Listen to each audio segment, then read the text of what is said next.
नकारा गया एक जख्म नासूर बनकर तबाह कर सकता है, पर साहस से उठा एक कदम हिम्मत का कारवा बना सकता है।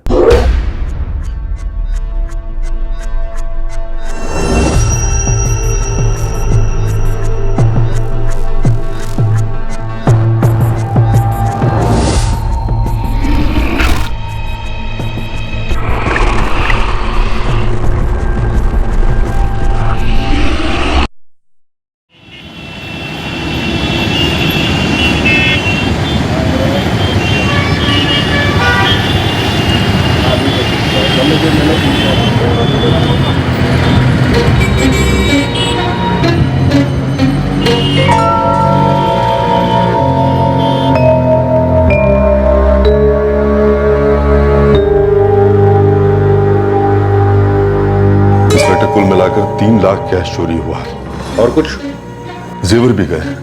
तकरीबन 4 लाख के जेवर थे इंस्पेक्टर। इसके अलावा और कुछ नहीं? और कुछ नहीं। अच्छा नरेश जी, आप या शोभा जी, आप या फिर आपकी बेटी रत्ना, आप लोग इन हमलावरों को पहचान सकते हैं? नहीं, एक तो अंधेरा बहुत था और चारों ने चेहरे भी ढके हुए थे।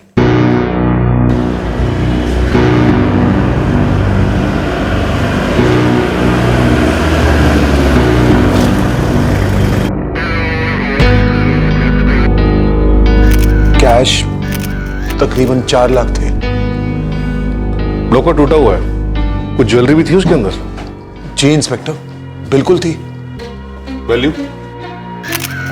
वैल्यू तो मुझे एग्जैक्टली पता नहीं है, वो मेरी वाइफ आपको बता पाएंगी। आपने, आपकी वाइफ ने हमलावरों को देखा? नहीं, हमने किसी को नहीं देखा, किसी को नहीं। कुछ हुआ था, और जो हुआ था वो एक खौफनाक सन्नाटे में लिपटा था। एक ऐसा सन्नाटा जिसके लंबे साए में छिपे जुर्म को लंबी छूट मिल रही थी।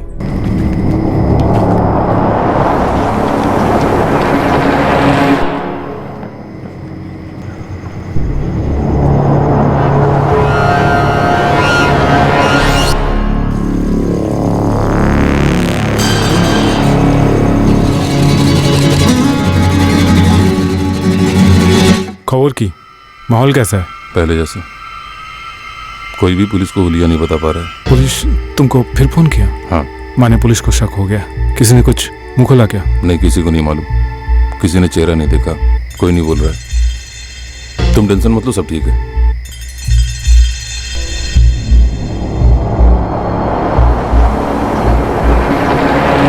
ये साए लंबे होने वाले थे, घने अंधेरे में मुजरिम और ढीठ होने वाले थे, बेलगाम होने वाले थे।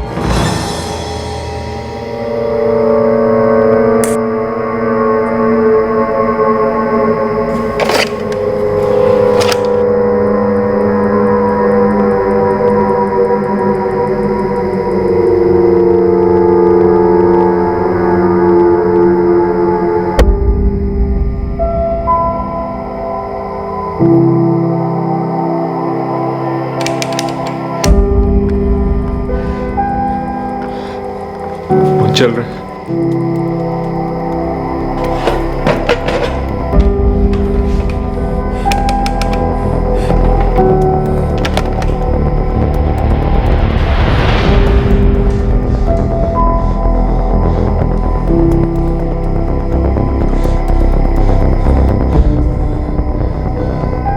कंचन, मैं पुलिस को फोन कर रहा हूं और अस्पताल भी।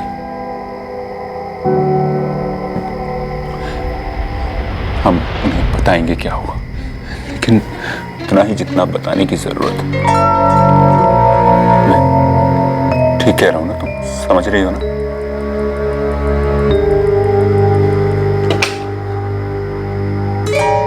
पुलिस कंट्रोल रूम, क्या सेवा कर सकते हैं आपकी?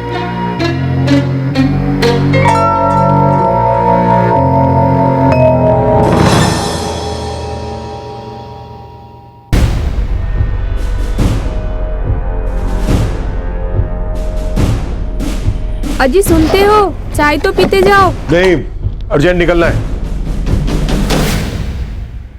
एग्जैक्टली क्या स्टेटस है अबे? कोई कैजुअल्टीज? सर अभी तक कोई कैजुअल्टी रिपोर्ट नहीं है। मैं 10 मिनट में सूर्यनगर पहुंच रहा हूं, जहां से फोन आया था। मैं भी बस 15 मिनट में पहुंच रहा हूँ। सर, एम्बुलेंस और हमारी टीम पहुंच चुकी है। मीरा भी वहीं मौजूद है।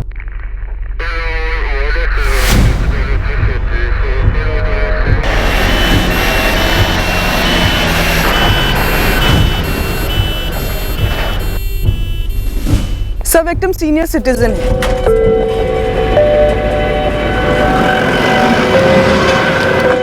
कोई कुछ बोला? क्या हुआ, कैसे हुआ? नहीं सर, शॉक में है। हमारी टीम घर को स्कैन कर रही है। अटैकर्स ने पूरे घर में उथल पुथल मचा के रख दिया है।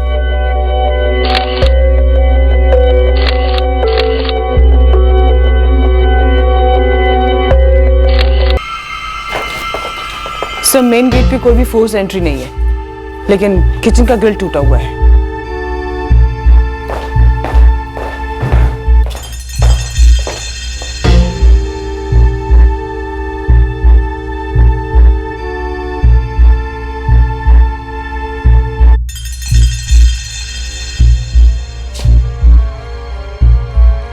इतनी उथल पुथल और विक्टिम्स पर अटैक से ये किसी एक आदमी का काम नहीं लगता, ज्यादा है।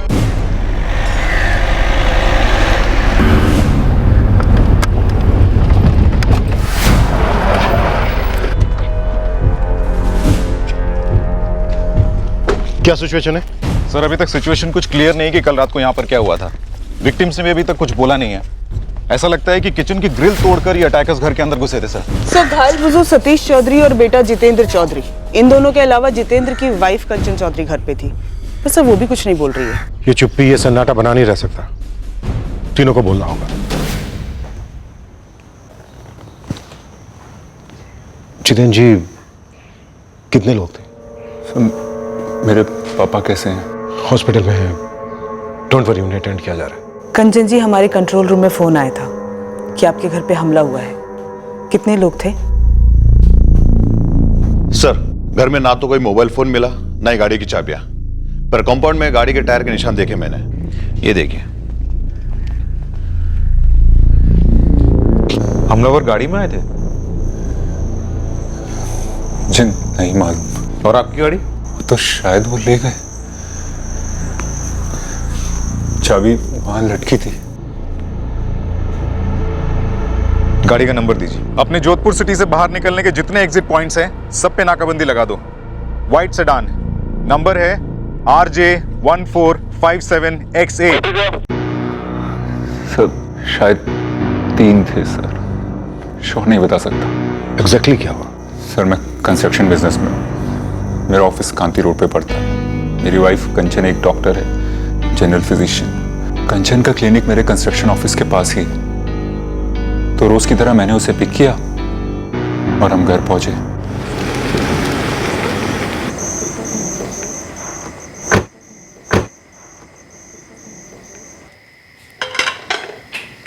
मैडम, खाना बना दिया है, मैं चलूं?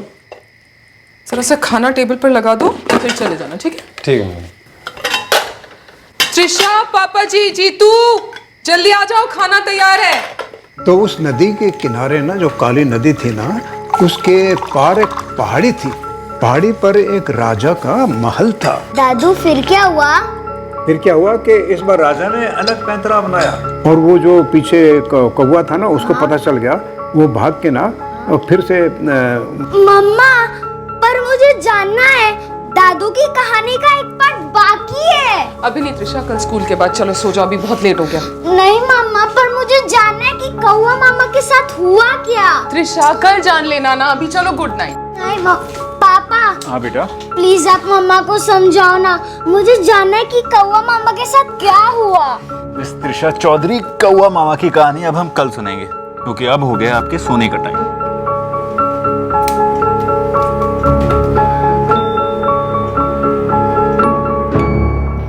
सब सो गए थे। फिर रात के करीब 2:30 बजे मैंने कुछ सुना। घड़ी देखी थी आपने उस वक्त?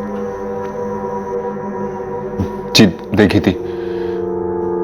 मुझे किचन से कुछ गिरने की आवाज आई थी।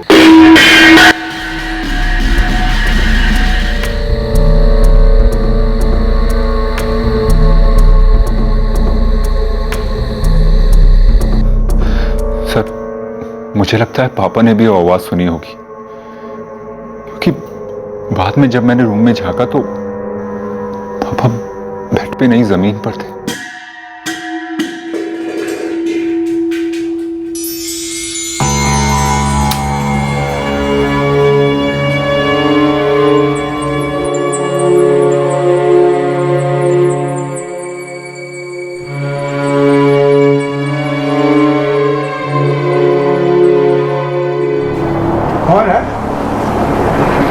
फिर वो चले गए, ये धमकी देते हुए कि अगर हमने कोई चालाकी की तो वो लौटकर हम सबको मार देंगे। त्रिशा ने अपनी मम्मी की चिल्लाने की आवाज सुनी थी। ये उठी, उसने देखा कि वो लोग कंचन के साथ झड़प रहे थे। बचाओ बचाओ बचाओ, छोड़ो मुझे।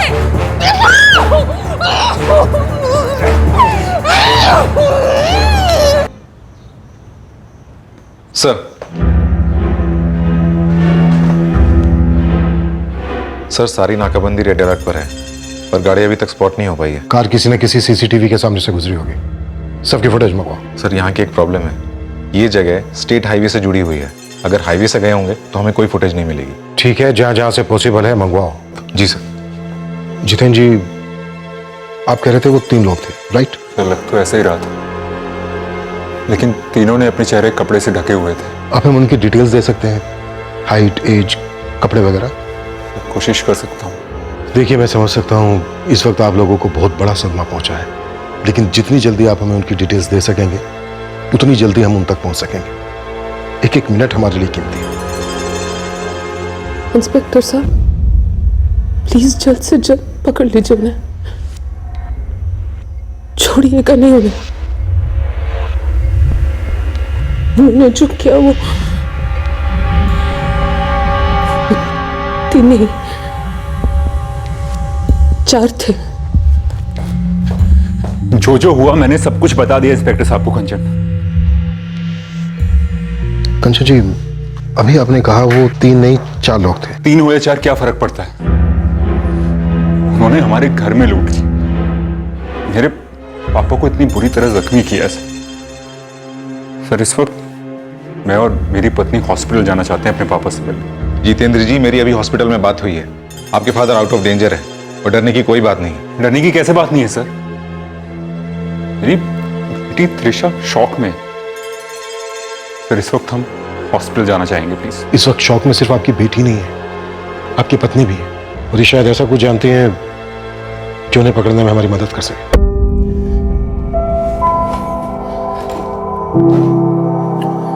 मैं चाहती हूँ कि उन चारों को जल्द से जल्द पकड़ा जाए और ऐसी सजा दी जाए जो सबसे सख्त हो।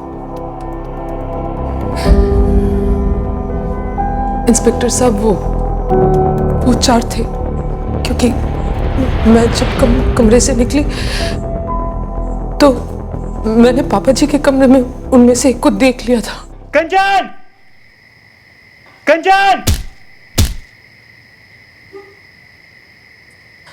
जीतू, जीतू,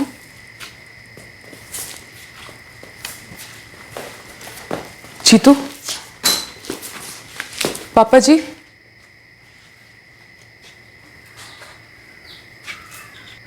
पापा जी,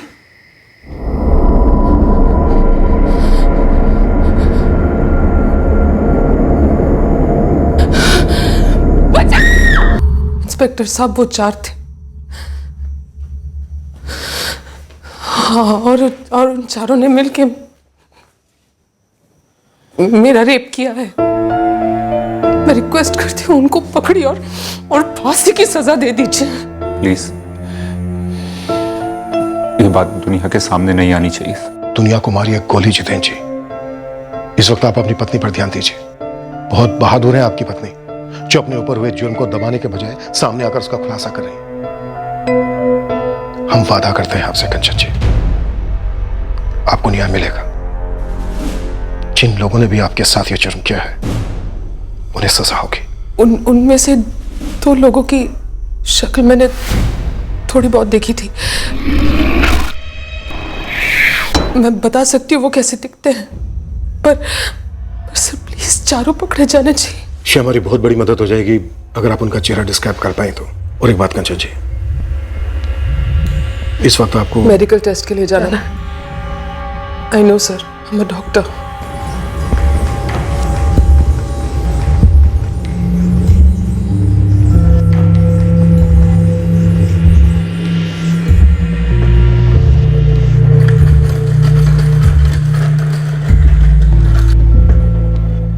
हुक्म सुनकर रोंगटे खड़े हो गए हैं। हमें हमारे बड़े साहब जी के पास होना चाहिए इस वक्त। मिलोगे तो जरूर, लेकिन उससे पहले तुम्हें कुछ सवालों के जवाब देने होंगे। नाम क्या बताया अपना? बन्ना। सुबह 6:30 बजे आती हूँ, दोपहर को 3 बजे निकल जाती हूँ मैडम। कल कितने बजे गई? 3 बजे। किसको बताया तूने कि साहब के पास कैश होता है? किसी को नहीं मैडम, मुझे भी कहाँ पता। पति है तेरा? जी हाँ। क्या करता है? घर का काम करता है जी। ये बन्ना के साथ चक्कर है ना तेरा? नहीं नहीं मैडम। तूने किया या बन्ना के साथ मिलके किया? नहीं मैडम, मैंने। बन्ना ने किया? मुझे नहीं पता मैडम। चल फोन नंबर दे अपना।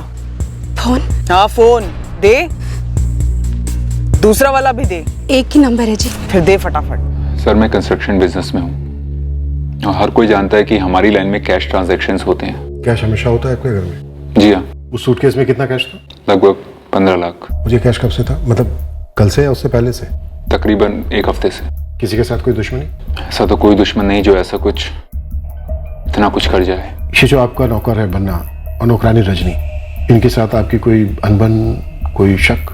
नहीं सर, काफी सालों से हमारे यहाँ काम करते हैं, उन पर तो कोई शक नहीं है। साहब मैं बड़े साहब जी की देखभाल करता हूँ, 6 साल से काम कर रहा हूँ। मैं ऐसा क्यों करूंगा साहब जी? पैसों के लिए?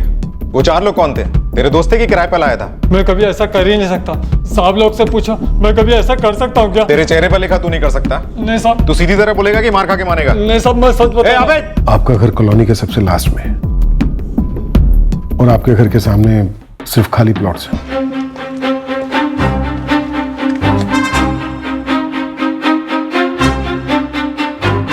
सर इस एरिया में कोई वॉचमैन नहीं है, आसपास सब इंडिपेंडेंट बंगलोज ही हैं। आपकी कॉलोनी में कोई वॉचमैन नहीं है, आपके आसपास के किसी बंगले में कोई सीसीटीवी कैमरा नहीं, और आपके यहाँ से हाईवे सिर्फ 10 मिनट की दूरी पर है, और आपके घर में ढेर सारा कैश।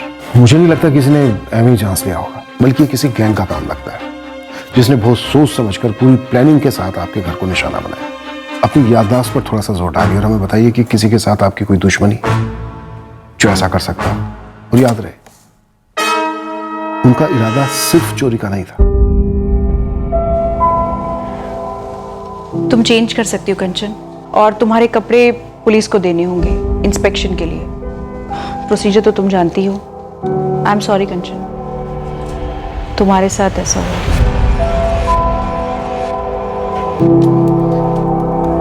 पापा जी। त्रिशा, मेरी त्रिशा कैसी है? और जीतू? दोनों ठीक है। त्रिशा घर पे है रजनी के साथ, और जीतू पुलिस स्टेशन का है। और बेटा तुम तो ठीक हो ना? तुम्हें कोई चोट उठती नहीं कंचन? नहीं पापा जी।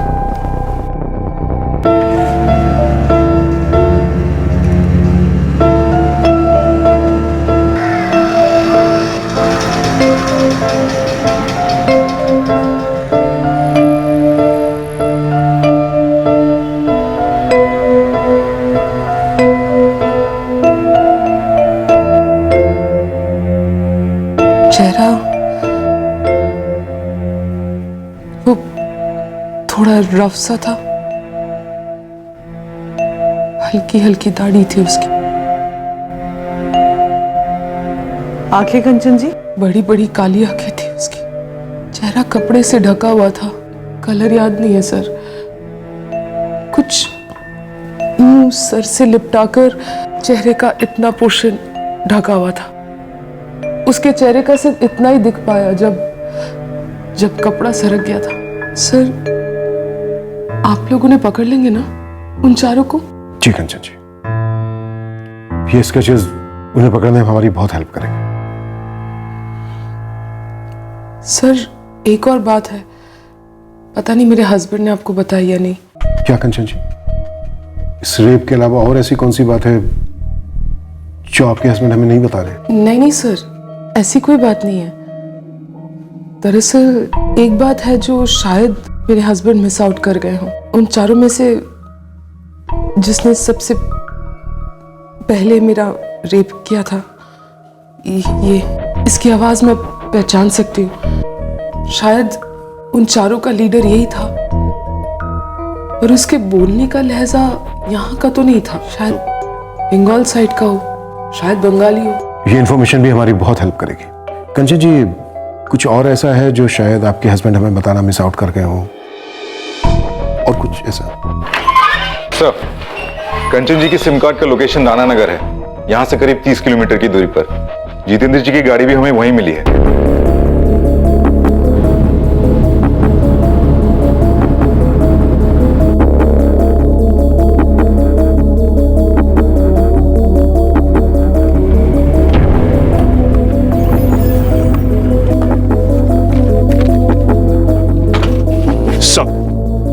Sir, car as it is है। लगता है मुजरिम कार को छोड़ के भाग गए। ये उन चारों में से 2 के स्केचेस हैं। ये वाला बंगाली लहजे में बोलता है। सर, हमने राणा नगर के सरपंच को संदेशा भेजा है, वो गांव के लोगों को इकट्ठा कर रहे हैं। इन लोगों को पता था कि ये कार लेकर ज्यादा दूर नहीं भाग सकते, इसीलिए इन्होंने कार यहाँ पार्क कर दी और गाड़ी की चाबी छोड़ दी। कार के पास से 3 सिम कार्ड बरामद हुए। अबे, ये तीनों सिम कार्ड सतीश चौधरी, जितेंद्र चौधरी, कंचन चौधरी के हो सकते हैं। वो चारों काफी माहिर मालूम होते हैं। वो लोग जानते थे कि अगर वो सेल फोन्स और कार अपने साथ ले जाएंगे तो विक्टिम को हम तक पहुंचने में काफी वक्त लगेगा। Jagat. Yes sir. Forensic team बुलवाओ, कार की स्कैनिंग करवाओ। सबसे पहले फिंगरप्रिंट्स हिस्ट्री शीटर्स के साथ मैच करवाओ। Okay sir. मीरा, सर, तुम जगत के साथ गांव में जाके पता करो कि उन लोगों का गांव से कुछ लेना देना है या फिर कार ऐसे ही यहाँ छोड़कर चले गए। किसी भी विषय ये तो मैं मिलेगा।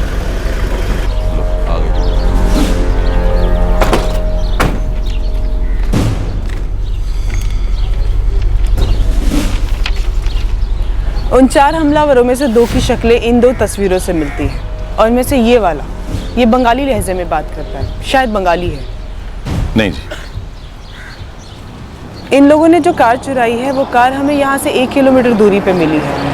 मतलब हो सकता है ये चारों आपके ही गांव में हो, किसी घर में छुपे हो सकते हैं। एक के घर की तलाशी लेंगे, लेकिन मैं एक बात दावे के साथ कह सकता हूँ कि हमारे गांव में कोई भी ऐसा आदमी नहीं है जो ऐसे लोगों को पनाह दे।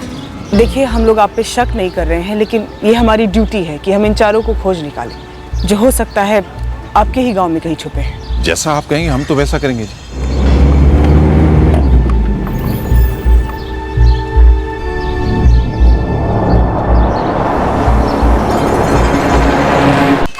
सर, तीनों सिम कार्ड्स विक्टिम्स के ही हैं। जितेंद्र चौधरी, सतीश चौधरी और डॉक्टर कंचन चौधरी। एक्सपेक्टेड था। इन चारों हमलावरों ने हमें गुमराह करने की कोशिश की, लेकिन इंस्ट्रूमेंट अभी भी इनके पास हो सकते हैं। एक काम करो, IMEI ट्रैकिंग पे डलवा दो। सर, जैसे ही पता लगा सिम कार्ड विक्टिम्स के हैं, मैंने ट्रैकिंग रिक्वेस्ट भेज दी। गुड। और सर, वो 2 नौकर, रजनी और बन्ना, दोनों के रिकॉर्ड्स भी क्लीन है। कुछ तो अनक्लीन है, बहुत ही मैला।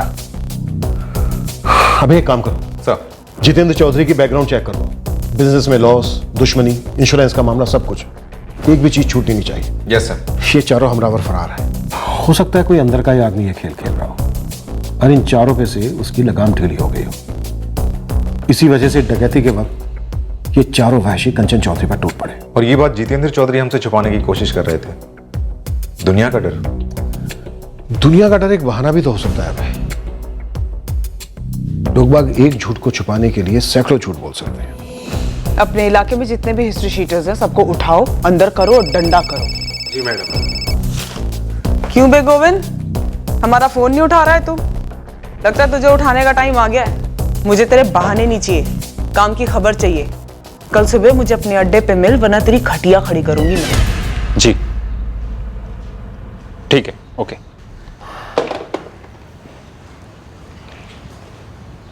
कंचन, लाओ मैं ऑन द वे पापा जी को लंच देता जाऊंगा। नहीं, मैं चली जाती हूँ। त्रिशा वैसे भी सुबह से पापा जी के साथ है, उनसे मिलना भी हो जाएगा और मैं वहीं से क्लिनिक निकल जाऊंगी। कुछ दिनों के लिए ऑफ क्यों नहीं ले लेती हो? मेरे पेशेंट्स को मेरी जरूरत है जितेंद्र, और सच कहूं तो इस वक्त मुझे भी उनकी जरूरत है। वही मुझे ये सब भूलने में मदद करेंगे ना? सॉरी कहना था। कि मैंने तुमसे कहा कि इस बात को दबा दो, पुलिस से कुछ ना कहूं, यही ना? ये मुझसे वैसे भी नहीं हो पाता जितेंद्र। कोई हमारे घर में घुसा है, जो मन मर्जी हो वो करे और निकल जाए, और मैं चुप रह जाऊं। ये चुप्पी हजम नहीं होती मुझे।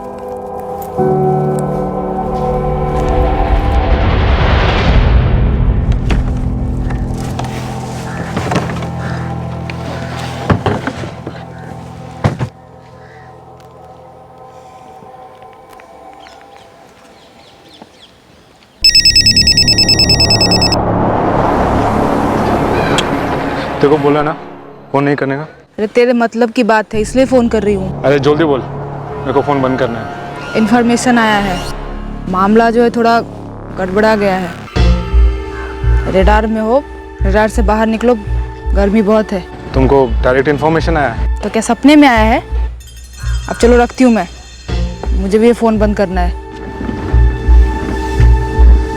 अंडरग्राउंड होने का टाइम आ गया, निकलना होगा।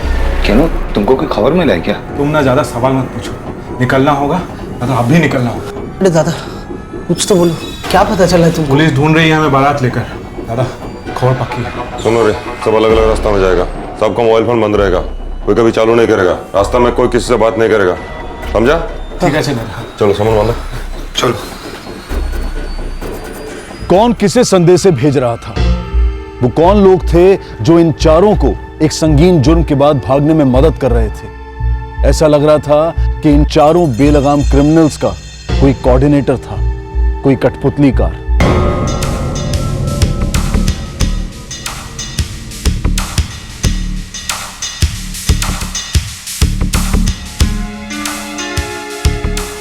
एक भी नहीं? नहीं सर, एक भी नहीं है।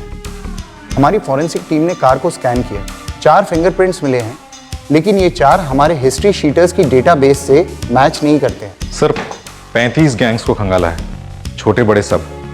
रिटायर्ड डाकुओं को भी क्वेश्चन किया, हर नेटवर्क टैप किया, कहीं से कुछ निकल के नहीं आ रहा है। और वो बंगाली में बात करने का लहजा, उससे भी कुछ फायदा नहीं हुआ सर।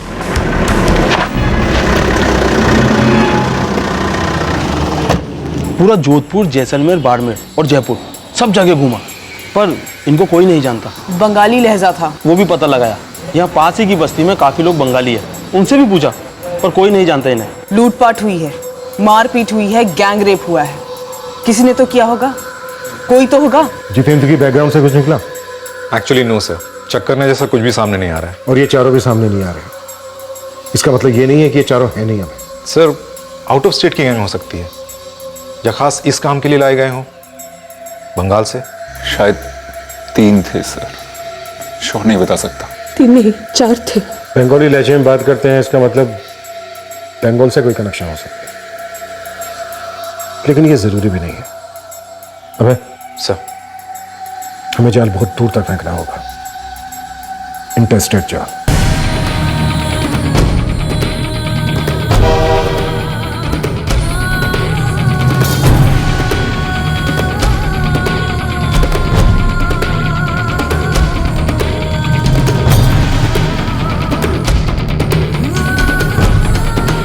दो सस्पेक्ट के स्केचेस और चारों के डिटेल्स के साथ एक इंटरस्टेट सर्च ऑपरेशन लॉन्च किया गया। देश के अलग अलग राज्यों के हिस्ट्री शीटर्स से और जेल्स में पूछताछ हुई। हर स्टेट के क्राइम डेटाबेस को बारीकी से खंगाला गया।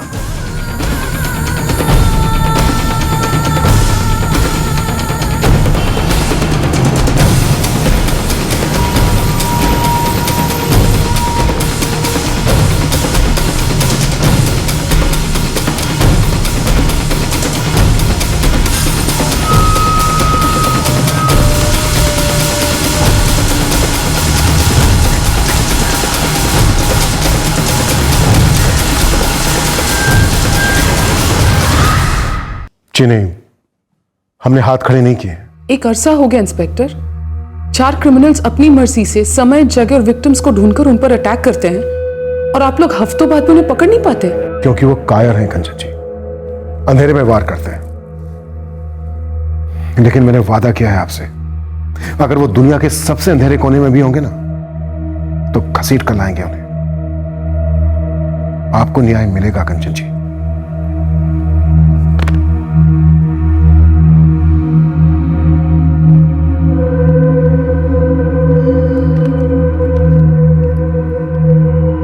हाँ शीतल, नेक्स्ट पेशेंट को भेज दो प्लीज।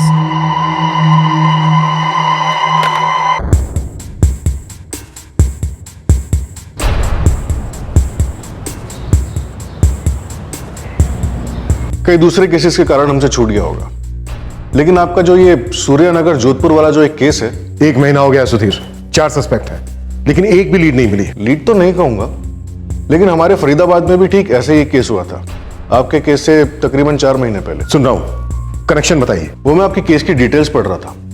इंडिपेंडेंट प्लॉट पर बंगलो, सीसीटीवी का ना होना, वॉचमैन का ना होना और हाईवे से लग के घर। आगे घर में घुसने की मोडस ऑपरेंडी भी वही थी।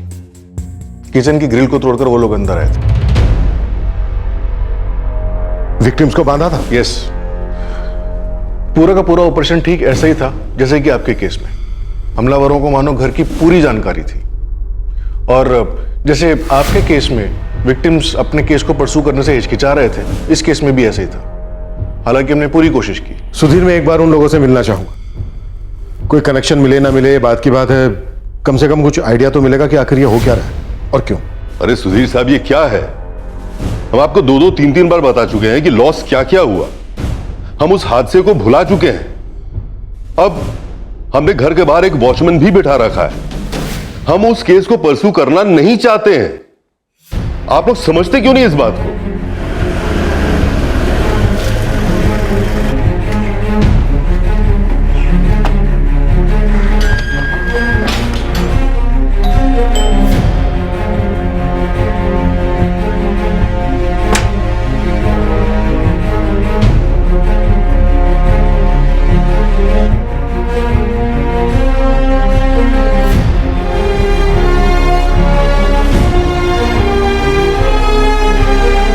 आप केस परस्यू करना चाहते हैं, नहीं, सवाल ये नहीं है। फैक्ट ये है कि क्राइम हुआ है, आपके घर पर हमला हुआ है और हमलावर अभी भी आजादी से घूम रहे हैं। नरेश जी, हमारे जोधपुर में भी जिस घर पर हमला हुआ है वो हमलावर भी अभी तक पकड़े नहीं गए। देखिए नरेश जी, हमें इन दोनों केसेस में काफी समानताएं दिख रही हैं। हमें लग रहा है कि शायद ये किसी एक ही गैंग का काम। हम बस उन्हें पकड़ना चाहते हैं, उन्हें उनकी सही जगह पर पहुंचाना चाहते हैं, ताकि कल को वो किसी दूसरे घर को अपना निशाना ना बना सके।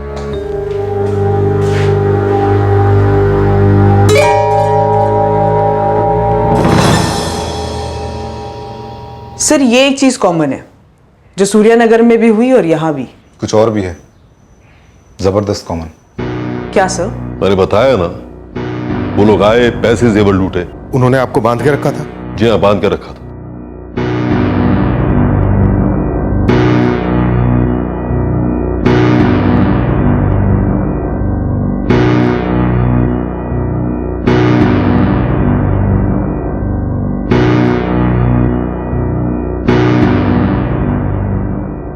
हाँ, हमें कुछ पता नहीं चला कौन आया था अंदर, कैसे आया।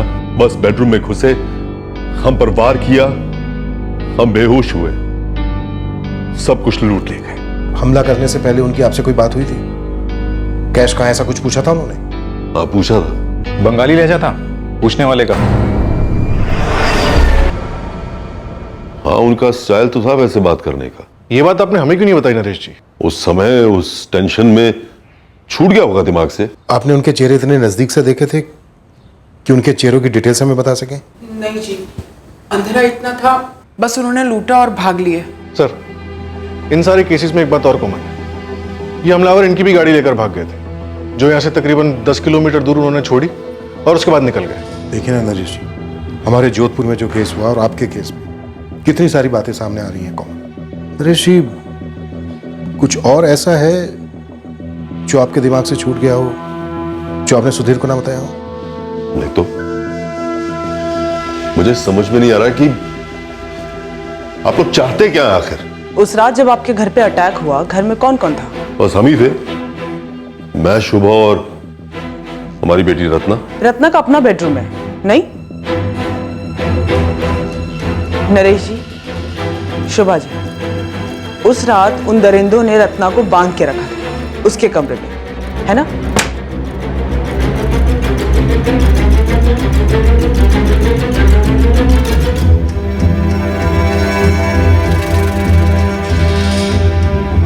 रत्ना,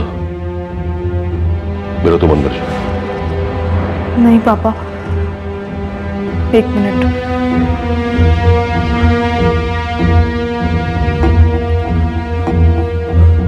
मुझे आप लोगों से कुछ कहना है। हाँ बेटा बोलो। यस। वो स्केचेस जो आपने मम्मी पापा को दिखाए थे,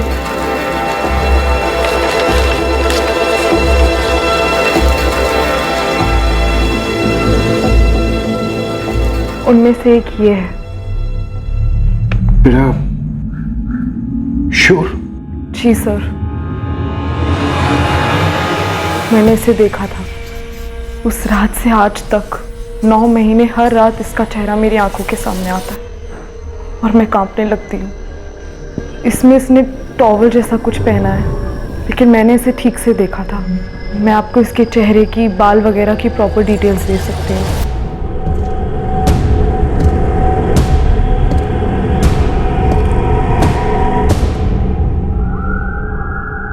क्या इन केसेस में कोई पर्सनल एंगल था या फिर ये कुछ और ही था?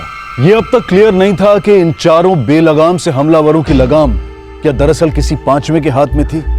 अलग अलग राज्यों में हुए ये 2 क्राइम्स एक जैसे थे, मानो किसी एक ही गिरोह ने किए हों। I'm sorry सर, उस दिन मैंने आपको कुछ नहीं बताया।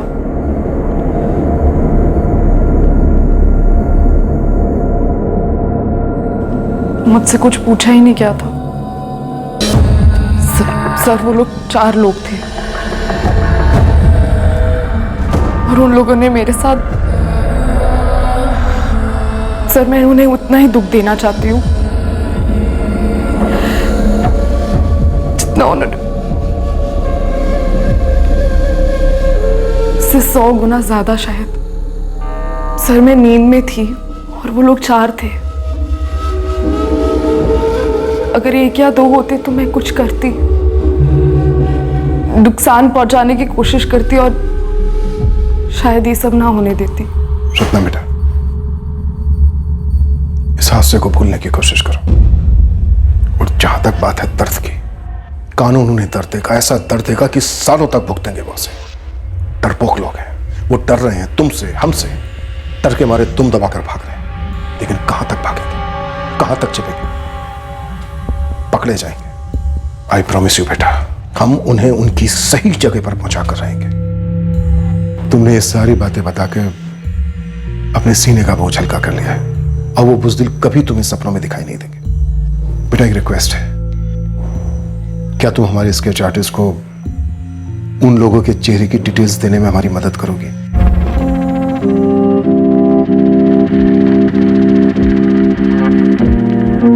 बच्ची है मेरी, 12वीं में है। मैं नहीं चाहता कि दुनिया को इसके बारे में पता चले। टूट जाएगी वो सर। नरेश जी, हमें आपकी बेटी की हेल्प सिर्फ उन लोगों के स्केचेस बनाने के लिए चाहिए। आप फिक्र मत कीजिए, बहुत स्ट्रांग है आपकी बेटी, बहादुर है।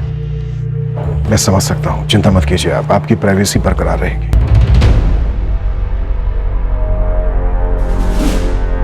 सर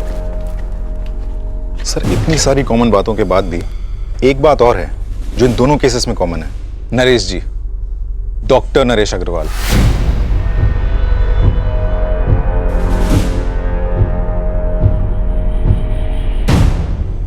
विक्टिम कंचन चौधरी, डॉक्टर। नरेश जी, डॉक्टर।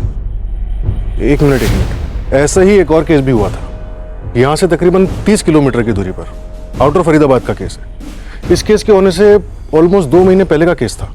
वो केस क्या है? वहां भी एक फैमिली है, जैन फैमिली, डॉक्टर विकास जैन।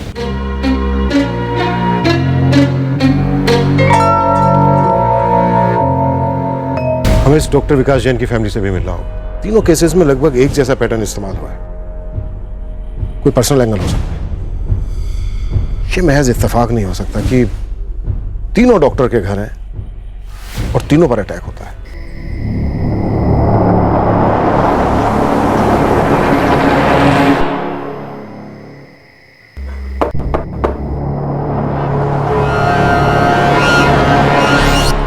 अस्सलाम वालेकुम खाला। आओ बेटा, अंदर आओ। नहीं नहीं, फिर कभी खाला, ये आपके लिए भेजा है। ये तो बताओ, मेरा कलीम कैसा है? ভালো আছি। আচ্ছা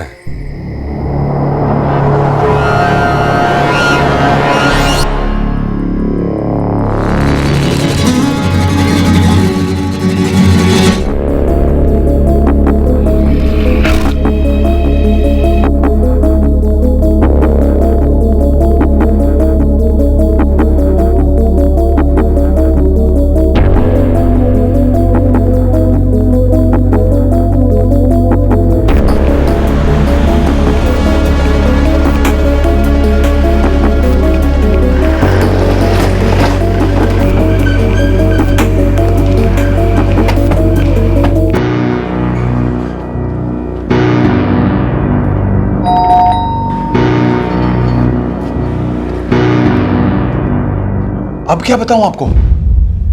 सब कुछ तो बता चुका हूं इन्हें मैं। अब मेरे पास आप लोगों को बताने के लिए और कुछ नया नहीं है।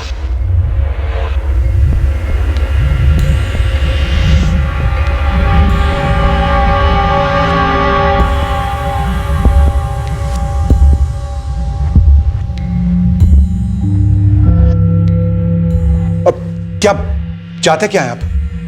बताएंगे मुझे? जिन 4 लोगों ने आपके घर को लूटा, उन्होंने यहां से लगभग 30 किलोमीटर दूर एक और फैमिली पर हमला किया और उसके कुछ महीनों बाद जोधपुर में एक फैमिली को अपना निशाना बनाया। हम बस उन 4 मुजरिमों को पकड़ना चाहते हैं। तो पकड़िए ना उन्हें। बार बार मुझसे वही वही सवाल क्यों पूछ रहे हैं आप? क्योंकि बार बार वही वही सवाल करने के बावजूद हमें हमारे सवालों के सही सही जवाब नहीं मिल रहे। जो हुआ वो सही सही बताया मैंने आपको। उन लोगों ने हमें बांध दिया और हमारे घर को लूटा, कैश ले गए और मेरी कार भी ले गए। जो हमें आपके घर के 5 किलोमीटर दूर मिली, इसमें चाबी लगी हुई थी और आपके घर के सारे मोबाइल्स के सिम कार्ड्स आपकी गाड़ी में ही थे। आपको मेरी कार और सिम कार्ड्स मिले, और क्या? और क्या पूछना चाहते हैं आप?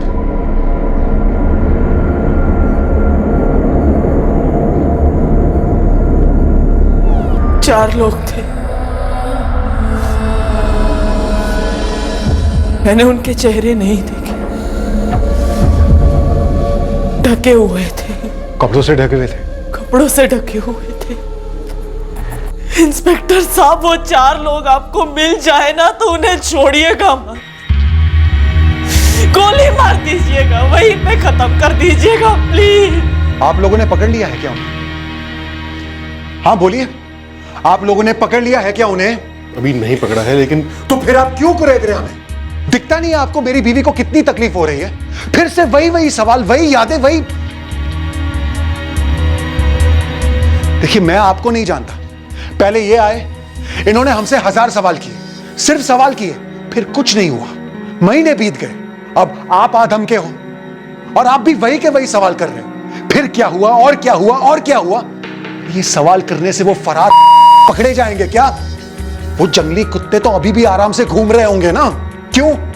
क्योंकि आप सब कुछ खत्म होने के बाद वहां पहुंचते हैं। कब पकड़ पाएंगे आप उन 4 को? कभी पकड़ पाएंगे भी या नहीं?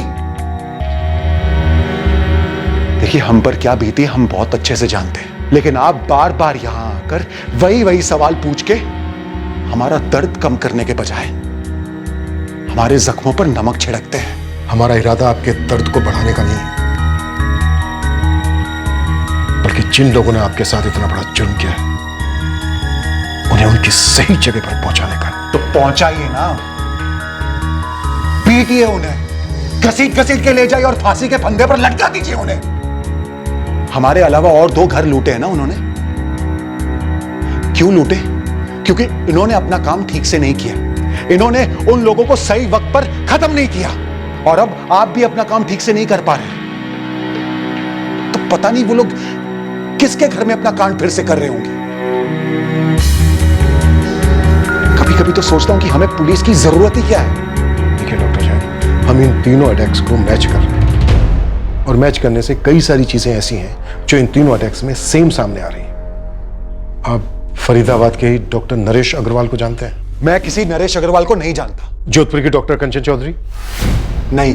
डॉक्टर नरेश अग्रवाल ऑर्थोपेडिक और डॉक्टर कंचन चौधरी जनरल फिजिशियन है। तो मैं एक न्यूरोलॉजिस्ट हूं, मेरा उनसे कोई ताल्लुक नहीं है। हाँ, लेकिन आपके किसी पेशेंट का कोई ताल्लुक हो सकता है।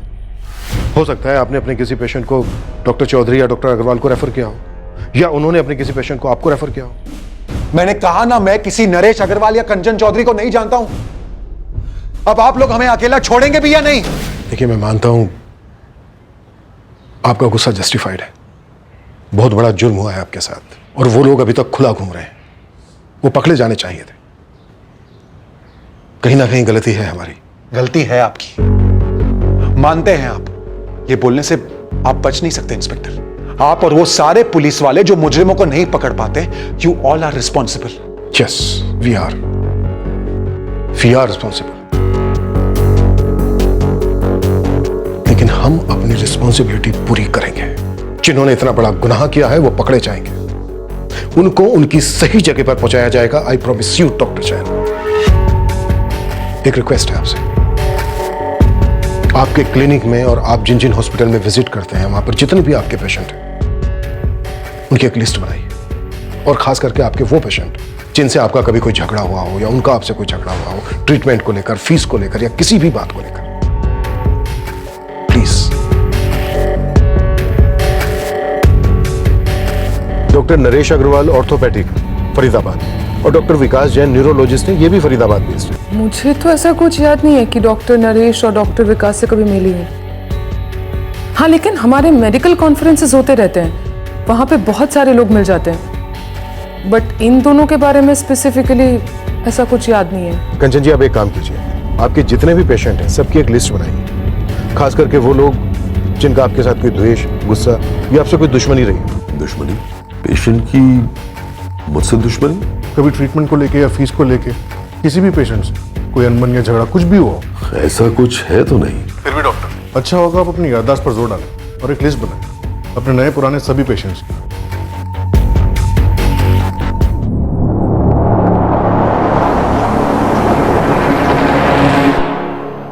रत्ना बेटा, इससे हमें बहुत मदद मिलेगी।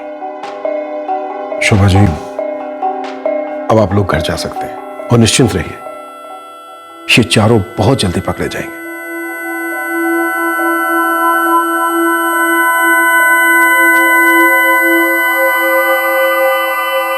सुधीर, अब हम जोधपुर लौटेंगे, नया ऑपरेशन लॉन्च करेंगे। तुम यहां पर करना। राइट। इंटरस्टेट ढूंढना होगा। एक बार बस ये हाथ में आ जाए, बाकी के 3 भी हाथ में आ जाएंगे। डॉक्टर्स के पेशेंट्स की लिस्ट भी आ जाए तो हम उन्हें भी मैच करेंगे। वैसे मुझे इन सारे अटैक्स में कोई पैटर्न जरूर लग रहा है। बिल्कुल, पैटर्न एक ही है, इसमें कोई शक नहीं।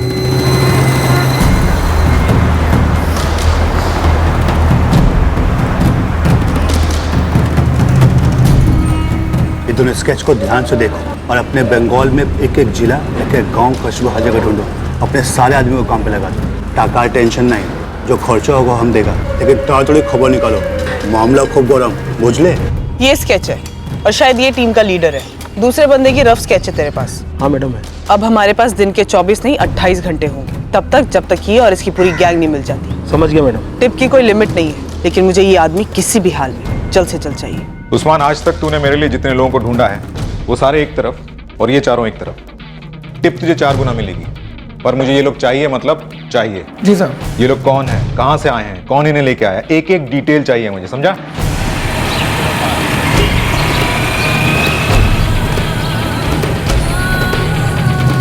गिरोह के एक सदस्य के पक्के स्केच के आधार पर बड़े पैमाने पर इंटरस्टेट सर्च ऑपरेशन दोबारा से लॉन्च हुआ। खबरियों का हर नेटवर्क ओवरटाइम कर रहा था।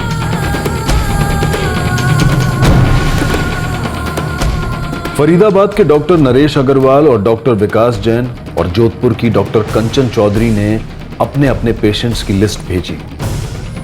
एक एक नाम स्कैन हुआ, यह पता करने के लिए कि क्या ये 3 अटैक्स जुड़े हुए थे।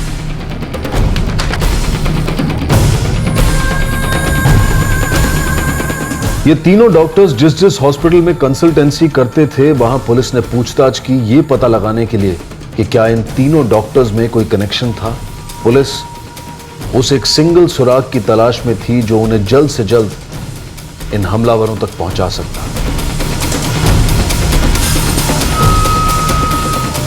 इस गिरोह की दरिंदगी और वहशियत के शिकार जो हुए थे, वो सभी अब काफी अचरज में थे कि ऐसा कौन था उनके अतीत में जिसने इतने क्रूर तरीके से उनके साथ प्रतिशोध लिया।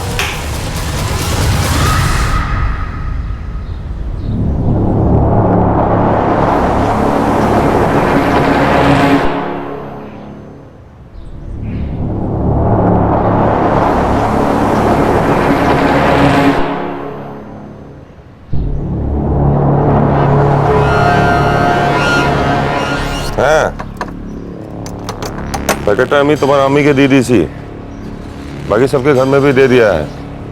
हाँ, अब जल्दी बोलो मामला कैसा है, अभी गर्म है क्या? 3 घरों में डकैती और गैंगरेप करने वाला 4 लोगों का यह गिरोह पुलिस के शिकंजे से फिलहाल बहुत दूर था। पेशेंट्स वाला एंगल जो पुलिस टटोल रही थी वो उन्हें कोई ब्रेक थ्रू नहीं दे रहा था। और फिर एक ऐसी खबर आई जिससे मौजूदा माहौल में और उलझन पैदा हो गई। जी हाँ, कल ही रोहतक से खबर आई। मैं डॉक्टर धीरजपुरी से मिलकर भी आया। फिर से एक डॉक्टर का घर? हाँ, सेम पैटर्न। सबको बांधा गया, कैश लूटा गया और उसके बाद डॉक्टर पुरी की वाइफ के साथ रेप किया गया। 4 हमलावर थे? 4 हमलावर, सेम मोडस ऑपरेंडी। किचन का ग्रिल काट कर आए थे, पक्का वही है। डॉक्टर धीरजपुरी और उनकी वाइफ पर अटैक डॉक्टर विकास जैन और उनकी वाइफ के अटैक से ठीक 2 महीने पहले किया गया। Same modus operandi. फिर से डॉक्टर का घर, अकेला बंगला, ना सिक्योरिटी गार्ड ना सीसीटीवी कैमरा, हाईवे के एकदम करीब, सेम पैटर्न। अपने साथ कार और मोबाइल फोन ले गए और किसी सुनसान जगह पर कार और सिम कार्ड छोड़ दिए, सिर्फ इंस्ट्रूमेंट लेकर गए। सर, हो सकता है जो एंगल हम प्रूव कर रहे हैं वो एक कोइंसिडेंस हो, इन चारों केसेस में कोई कनेक्शन ही ना हो। चलो मान लेते हैं, हो सकता है। और अगर ये एंगल नहीं भी है, ये सिर्फ रैंडम टारगेट्स थे हमलावरों के, तो भी कोई ना कोई एंगल होना चाहिए जिसकी वजह से ये बिना डर के, बिना रोक टोक के एक के बाद एक क्राइम करते जा रहे हैं और हम इनके पैटर्न को क्रैक नहीं कर पा रहे। ये बेलगाम इसलिए घूम रहे हैं क्योंकि सही वक्त पर इनको लगाम लगाई नहीं गई। इन चारों केसेस में एक और बात कॉमन है, किसी भी घर में फाइट बैक नहीं हुआ, किसी ने भी इन चारों को चैलेंज नहीं किया, जवाबी जख्म नहीं दिए। सर, हो सकता है कि पेशेंट्स वाले कोई कनेक्शन ना हो, बल्कि इनका कोई स्पॉटर हो जो ऐसे घर ढूंढता है जिन पर अटैक करना आसान हो। अगर कोई ऐसा स्पॉटर है तो फिर कमाल का स्पॉटर है, तारीफ करनी पड़ेगी उसकी। जोधपुर, रोहतक, फरीदाबाद, 3 शहरों में वो 4 फैमिलीज को स्पॉट करता है, एक ऐसे गैंग के लिए जिसका लहजा बंगाली है। चारों फैमिली डॉक्टर्स की, इंडिपेंडेंट बंगलो जहां पर ना कोई सिक्योरिटी गार्ड है ना सीसीटीवी कैमरा। सबके सब बंगलो हाईवे से सिर्फ 5 से 10 मिनट की दूरी पर है।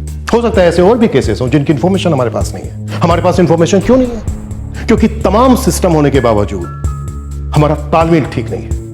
इंफॉर्मेशन एक दूसरे तक पहुंचती नहीं है और अगर पहुंचती है तो बहुत देर से पहुंचती है, तब तक आरोपी और जुर्म कर चुका होता है। अबे सर, शायद तुम सही कह रहे हो, शायद कोई स्पॉटर होगा जो इन घरों को पहचानता होगा। हमें चौधरी बंगले में एक बार फिर जाना चाहिए।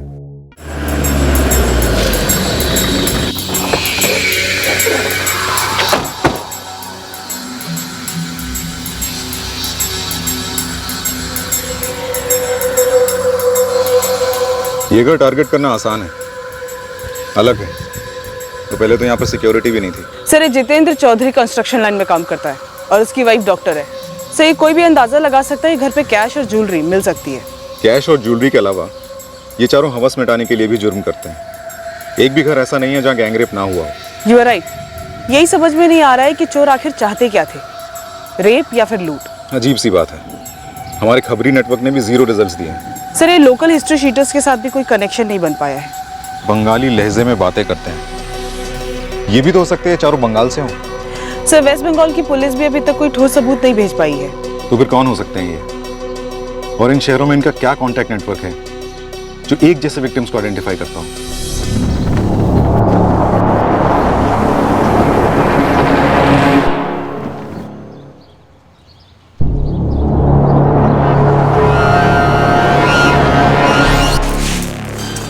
जी नहीं मैडम, मैं तो यहाँ सबके घर से कचरा इकट्ठा करके यहाँ जमा करती हूँ।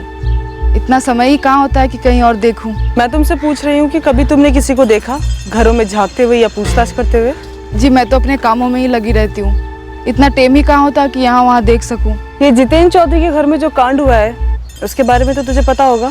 पता चला मैडम जी, लेकिन हुआ क्या ये नहीं जानती। बहुत सारी पुलिस की गाड़ियाँ आई थी, देखा मैंने, लेकिन इन लोगों के घर में क्या होता है हम जैसे लोगों को कहाँ पता होता है। नाम क्या है तेरा? यास्मीन जाफरी। कहाँ रहती है? वो चंदन बाग के पीछे वाली बस्ती में।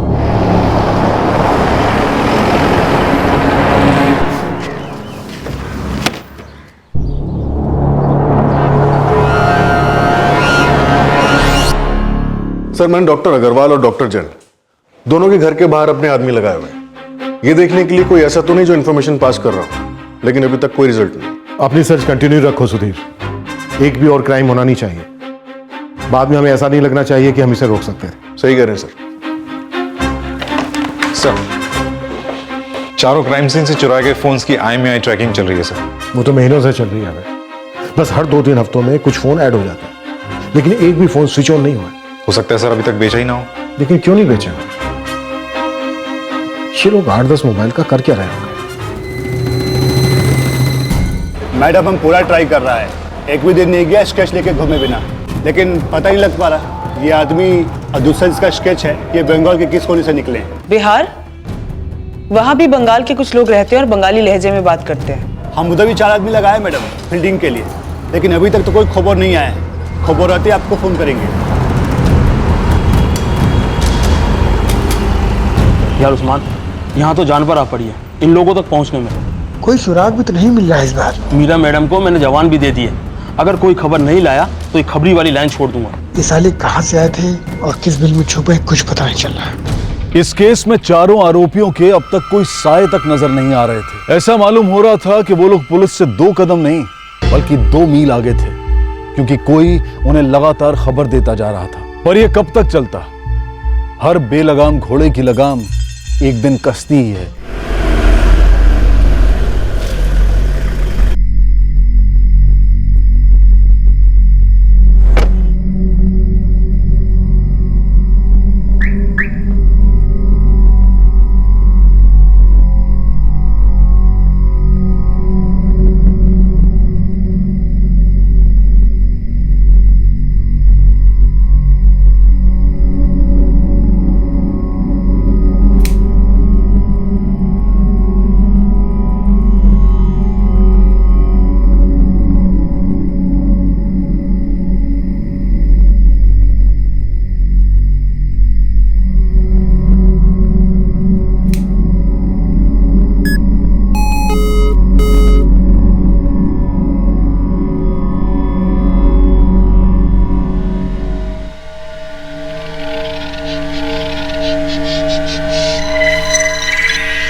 हाँ शीतल, और कितने पेशेंट्स हैं?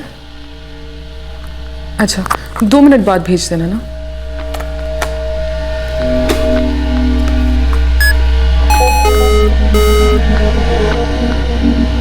मैम नेक्स्ट पेशेंट अंदर भेजूं?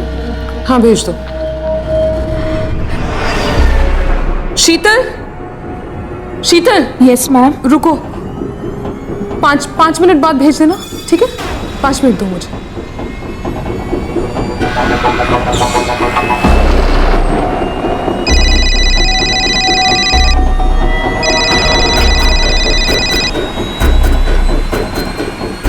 हेलो कंचन जी।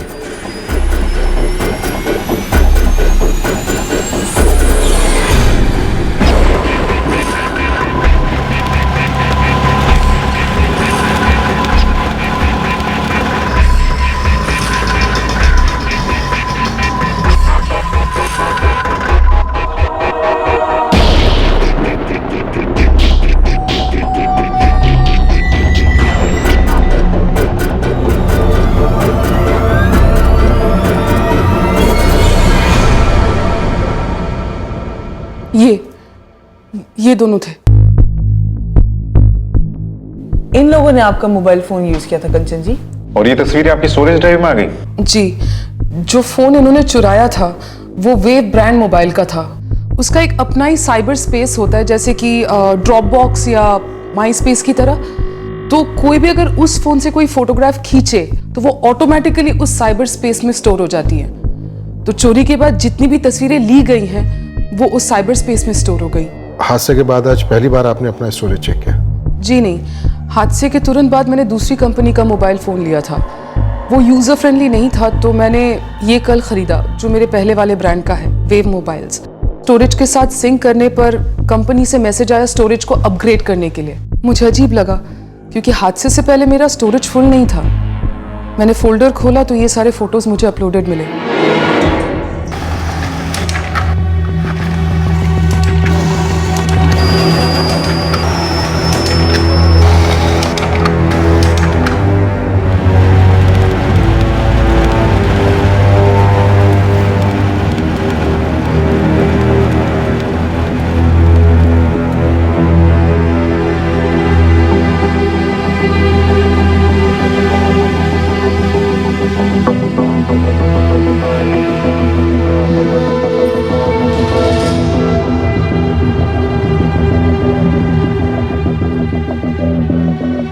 सर, सर्वेलेंस टीम 100% श्योर है, जब से कंचन चौधरी का फोन चोरी हुआ है स्विच ऑफ ही रहा है। मतलब इन हमलावरों ने बिना सिम कार्ड डाले ही फोटोज खींची हैं। सिम कार्ड फोन में नहीं था तो फिर बिना सिम कार्ड के, बिना मोबाइल डेटा ऑन किए ये फोटोग्राफ्स वेव ड्राइव स्टोरेज में कैसे अपलोड हो गए? सर, हो सकता है वाईफाई नेटवर्क के थ्रू अपलोड हुआ हो। चोरी हुआ फोन जब वाईफाई नेटवर्क के रेंज में आया होगा तो ये सारे फोटोज ऑटोमेटिकली अपलोड हो गए। ये किसी चमत्कार से कम नहीं है। ये सुराग अपने आप हमारी गोद में आकर गिरा है।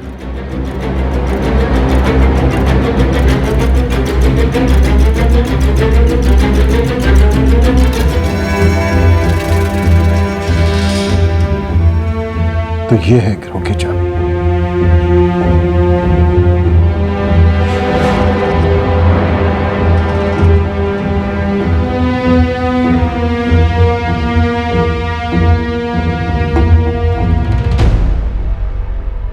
लादेश, बांग्लादेश।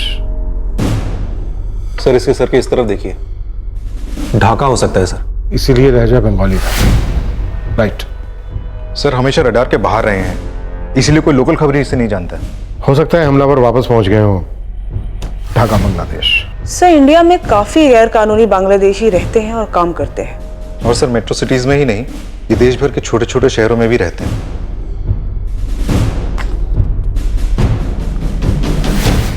सर, मेनली ये लोग कंस्ट्रक्शन साइट पे काम करते हैं। अब हमारे पास इन चारों की शक्लें हैं, इनका ठिकाना मालूम है। बस अब हमें स्ट्राइक करना है, फास्ट और स्ट्राइक।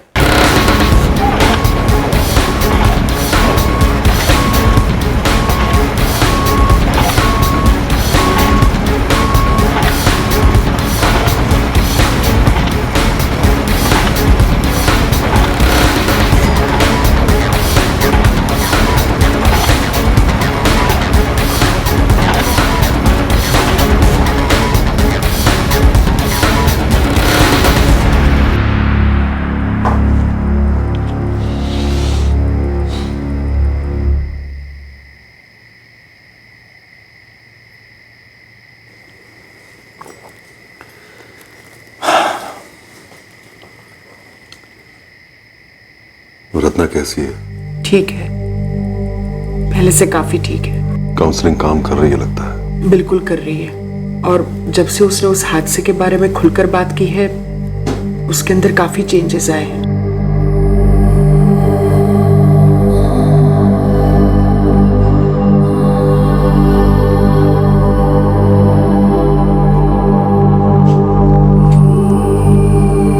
क्राइम ब्रांच से फोन था, उन्हें पता चल गया है कि हमलावर कौन थे।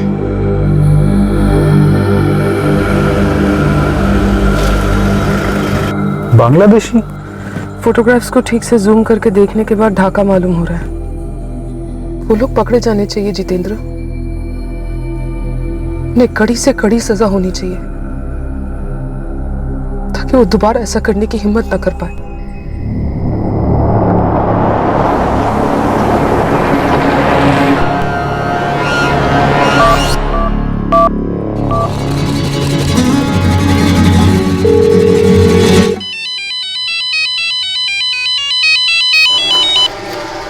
हेलो हेलो, कौन बोल रहे हैं?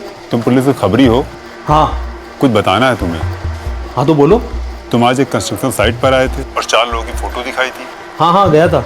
ये चारों कंस्ट्रक्शन साइट में काम करने वाले एक आदमी के घर में रहे हैं। काम नहीं कर रहे थे पर रहे थे वहाँ। मैंने खुद देखा है उन्हें वहाँ। नाम चाहिए। और किस आदमी के घर? वो भी था आज वहाँ पर। उसने फोटो देखा लेकिन पहचानने से साफ इनकार कर दिया। नाम बताओ। आबिद अंसारी। और आपका?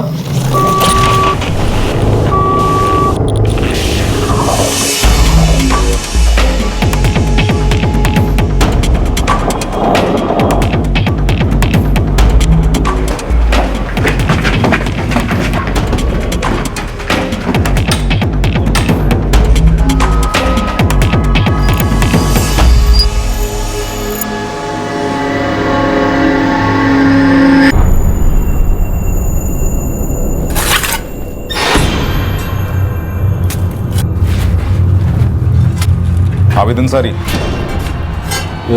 जी सर ये राना नगर में भी था। वहाँ भी ऐसी नाना कर रहा था कि कहीं देखा नहीं उन लोगों को। शायद भूल गया होगा। जब उल्टा लटकेगा तो सब याद आ जाएगा आबिद दादा को, है ना आबिद? सर हमको कुछ मालूम नहीं है, कोई हमको फंसा रहा है, आपको गलत बताया है सर।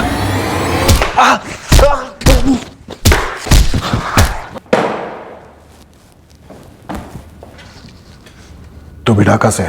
मालिक हम मेहनत मजदूरी करने इधर आया है, कोई गलत काम नहीं किया। गलत तरीके से इंडिया में घुसा है, ये भी कोई कम गलत काम नहीं है।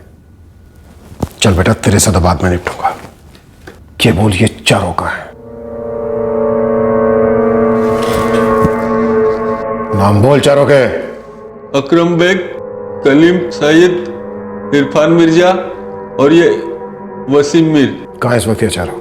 ये चारों अभी कहाँ है मुझे नहीं मालूम, पहले हमारे पास ही थे। यहाँ पहुंचे कैसे?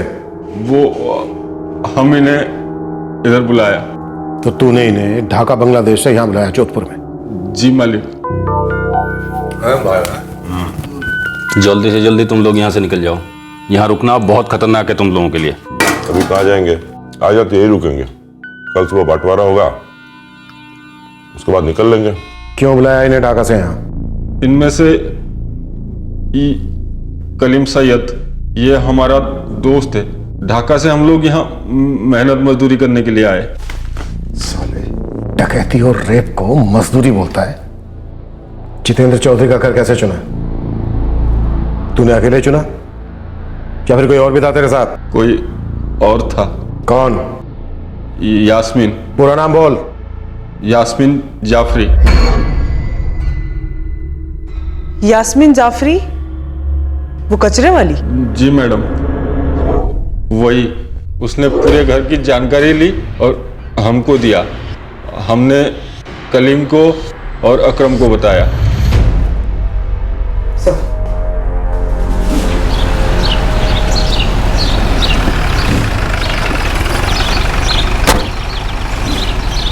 यास्मीन? रोहतक, फरीदाबाद, वहां पर लूटने के लिए घर किसने ढूंढे? और तेरे ये चारों साथी कलीम, इरफान, वसीम, अकरम कैसे पहुंचे वहां? वहां हमारा एक आदमी है, जुनैद। पूरा नाम? जुनैद शेख। Mobile number? वो हमारे मोबाइल में होगा। ये ले, निकाल नंबर।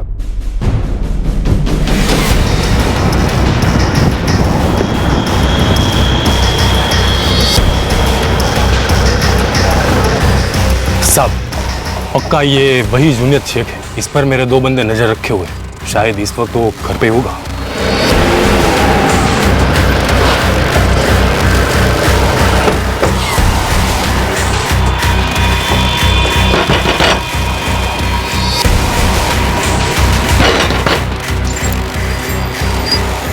जी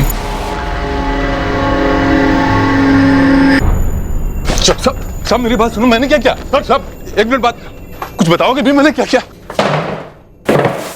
जुनैद, तेरी माँ को हमने बाहर बिठाया है। अब अगर तूने मेरे सवालों का जवाब नहीं दिया ना तो तेरी माँ से पूछने पड़ेंगे और वो जरूर बोलेंगे। समझ गया ना तू?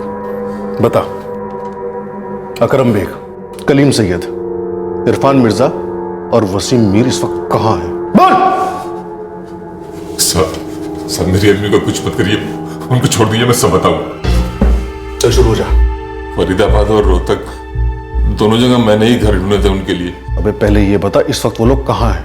इरफान और वसीम लखनऊ में। अकरम और कलीम के बारे में उन्हीं को पता होगा। लखनऊ में कहाँ? पता और नंबर। होगा जल्दी।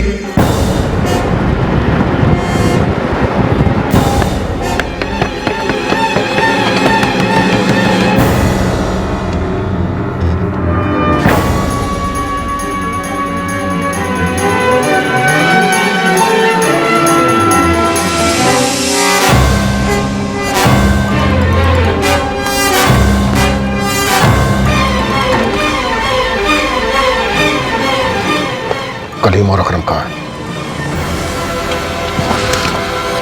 बता दो, नहीं तो अभी के अभी ठोक दूंगा दोनों को। कलीम यहीं पर है, लखनऊ में। बड़ा मस्जिद के पीछे वाला मोहल्ला में रहता है।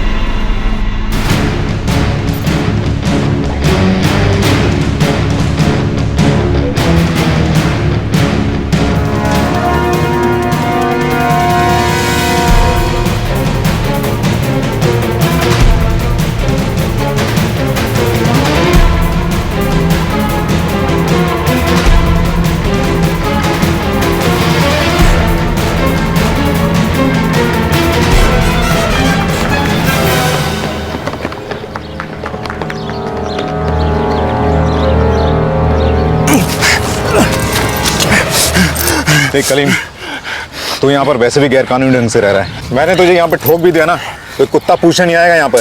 चल बता, अकरम कहाँ है? बोल। ढाका। ढाका कहाँ? एड्रेस बोल।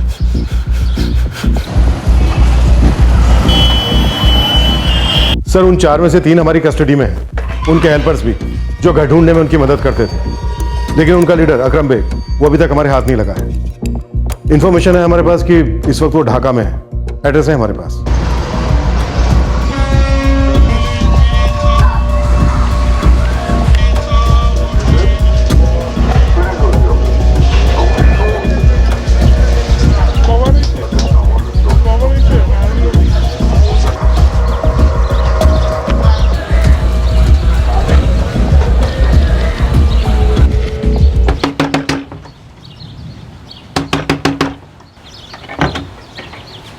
আকরাম, কি হলো? আমাকে এভাবে কেন অ্যারেস্ট করা হয়েছে?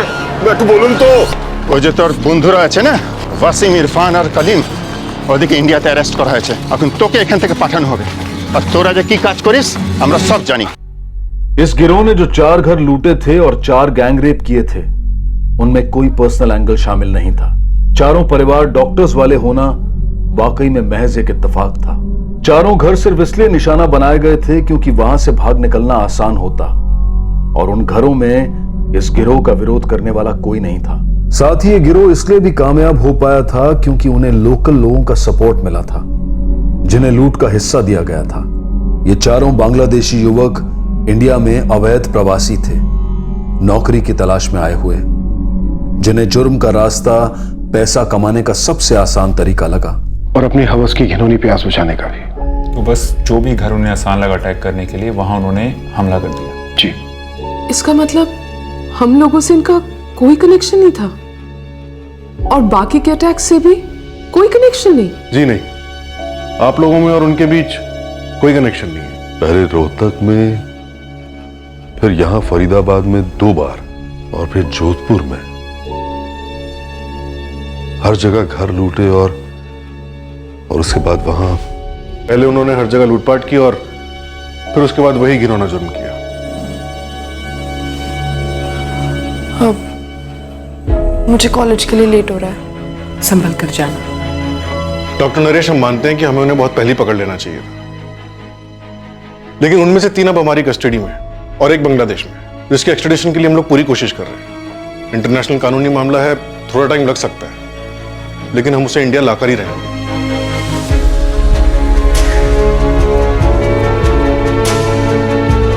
कंचन जी, ये 4 भयंकर संकीर्ण जुर्म नहीं होने चाहिए थे, लेकिन हुए ये हम मानते हैं। लेकिन अब हम ऐसी तगड़ी चार्जशीट फाइल करेंगे इनके खिलाफ कि इन्हें कड़ी से कड़ी सजा हो। सर उम्मीद यही है। ये सब इसलिए हो पाया क्योंकि सबसे पहले आपने सामने आके अपनी चुप्पी तोड़ी, अपने लिए इंसाफ मांगा। Thank you ma'am.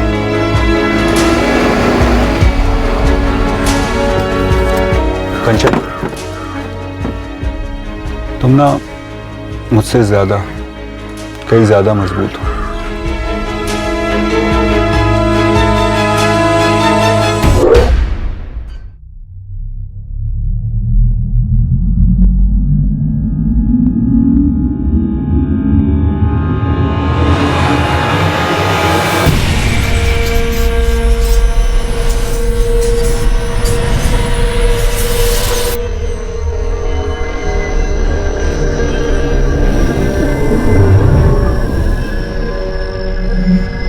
खौफनाक और विकृत जुर्म का यह सिलसिला तो पुलिस ने खत्म कर दिया, पर क्या इस तरह के जुर्म पूरी तरह से रोके जा सकते हैं? जुर्म पर पूरी तरह से अंकुश लगाना वास्तविक तौर पर संभव नहीं है, लेकिन इस केस में एक संगीन जुर्म होने के बाद भी वही जुर्म कई और बार दोहराया गया, उसी इलाके में भी और पास की कई अन्य जगहों में भी। इसमें दो राय नहीं है कि जुर्म को रोकना बेहद जरूरी है, लेकिन यह तभी मुमकिन होगा जब जुर्म से लड़ने वाले तमाम सिस्टम्स पर लगाम इस तरह से कसी जाए कि जहां पूरे देश की पुलिस और प्रशासन के बीच में एक जबरदस्त कोऑर्डिनेशन हो, जुर्म होते ही इंफॉर्मेशन तुरंत शेयर हो और एक्शन सख्त हो। साथ ही पूरी दृढ़ता और जिम्मेदारी से उन सभी कोशिशों को भी बढ़ाना होगा जो मुजरिमों को बेलगाम होने से रोकें, फिर वो चाहे हिस्ट्री शीटर्स हों या नौसिखिए। इस केस के सभी आरोपी वसीम, इरफान, कलीम, अकरम, आबिद, जुनैद और यास्मीन को आईपीसी की धारा 307 के तहत अटेम्प्टेड मर्डर के लिए, धारा 458 के तहत किसी के घर में घुसकर चोरी करने के लिए और धारा 325 के तहत किसी को चोट पहुंचाने के लिए गिरफ्तार किया गया है। साथ ही इन पर विदेशी घुसपैठ के लिए फॉरेन एक्ट 13 और 14 भी लागू हुए हैं। इसके अलावा वसीम, इरफान, कलीम और अकरम पर आईपीसी की धारा 376D के तहत गैंगरेप और धारा 497 के तहत अडल्ट्री के चार्जेस भी लगाए गए हैं। फिर मुलाकात होगी अगले एपिसोड में एक और चौंका देने वाले केस के साथ। तब तक सुरक्षित रहें, सतर्क रहकर एक अच्छे नागरिक का फर्ज अदा करें और देखते रहें क्राइम पेट्रोल सतर्क। सबक एक को सीख हम सबको। जय हिंद। इस तरह के और भी एपिसोड देखने के लिए हमारे चैनल को सब्सक्राइब करें और बेल आइकन दबाना ना भूलें।